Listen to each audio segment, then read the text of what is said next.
Früh am Morgen, wenn der Kaffee duftet und die Welt noch leise vor mir steht, spür ich Frieden in den ersten Stunden, weil mein Herz an neuen Wege geht. Manche Stürme hab ich überstanden, mancher Weg war schwer und voller Schmerz, doch aus Tränen wurden neue Schritte und aus Stille wuchs ein starkes Herz.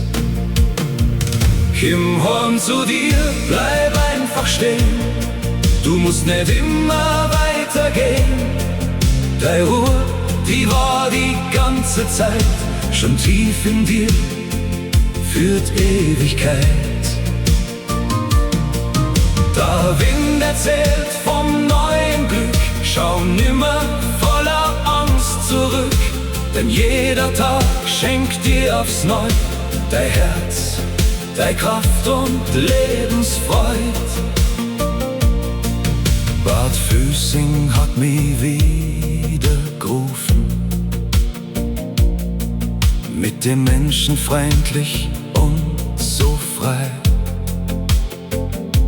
Lachen, tanzen und ein offenes Herz hat. Mehr braucht's oft zum Glücklichsein, nicht gleich. Holz erzählt von 1000 Lebensjahren,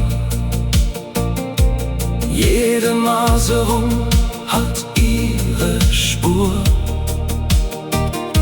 so wie Menschen mit all ihren Narben,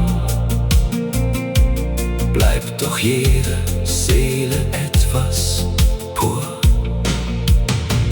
Komm heim zu dir, bleib einfach stehen, du musst nicht immer weitergehen. Deine Ruhe, die war die ganze Zeit schon tief in dir, führt Ewigkeit. Der Wind erzählt vom neuen Glück, schau nimmer voller Angst zurück, denn jeder Tag schenkt dir aufs Neu dein Herz, deine Kraft und Lebensfreud.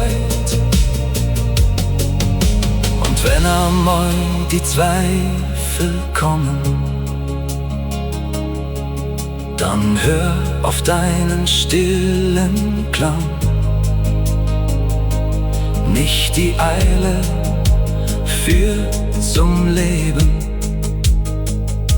sondern Liebe Schritt für Schritt. Komm heim zu dir, das ist dein Weg, egal wohin dies Leben trägt. Mit Dankbarkeit im Herzen drin, weißt du genau, wer du halt bist. Und wenn am Abend Sonn versinkt und leist der letzte Vogel singt, dann lächelst du und denkst ganz sacht, heut hat das Leben mir reich gemacht. Ich bin nicht reich an Gold und Geld, doch reich an dem, was wirklich zählt. Ein ruhiges Herz, ein offener Blick, das ist für mich das größte Glück.